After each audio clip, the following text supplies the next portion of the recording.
Hey everybody, thanks so much for taking time to check out this update. Let me ask you a question. Have you ever been to an amusement park? I'm sure you probably have. And I have a memory of an amusement park with Rhonda, my wife, and our niece. This was years and years and years ago before we even had children. And so we were taking my niece to this amusement park where they had all the different kinds of rides. And you know, it's like information overload and entertainment overload and lots of things that keep you from being focused. And so anyway, I was trying to get my niece to ride these different rides. And one thing that you need to know about me is I'm really not good at this. I'm not good at riding like roller coasters, or especially those that go around in a circle, because when I start going around in a circle, things start coming out. And so anyway, our little niece, we were taking her, around and getting cotton candy and stuff like that.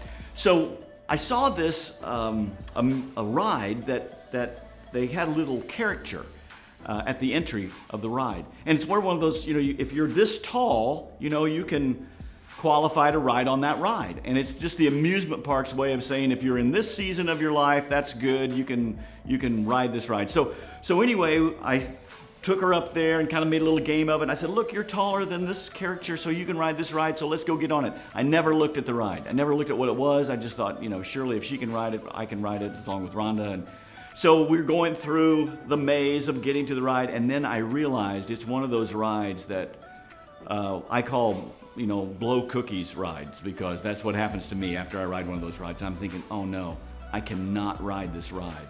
And so I said to Rhonda, good luck. And I started going back through the maze and saying, excuse me, because I knew it would not be a good experience for my niece if I was to ride that ride.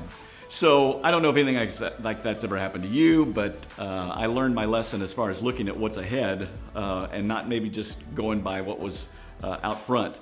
This weekend we're continuing this series, and we're talking about when life doesn't make sense. And King Solomon, this weekend, we're going to see where he kind of divides life up in like bite-sized pieces of time, different seasons of our life.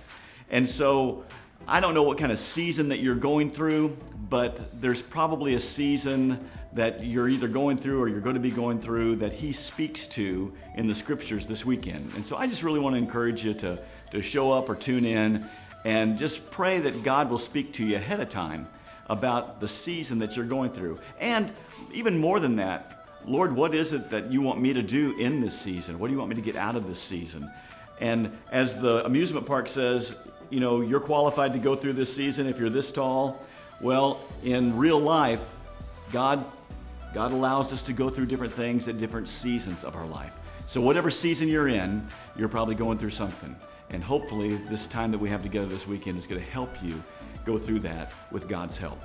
So a lot of things going on in church this weekend that we want to talk to you about and remind you of. First of all, I want to remind you that Family Values for the month of May, you can pick those up in the children's area, or you can pick them up in the guest reception area. The value that we're teaching our kiddos and our families this month is respect.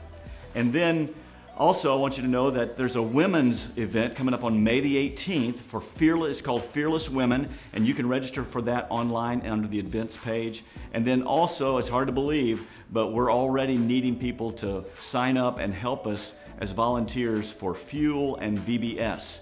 And so check out our website, and you can find those underneath events, and you can see how you can get involved, and it'll be a blessing if you do. So thank you so much for tuning in. I love you guys and can't wait to see you this weekend.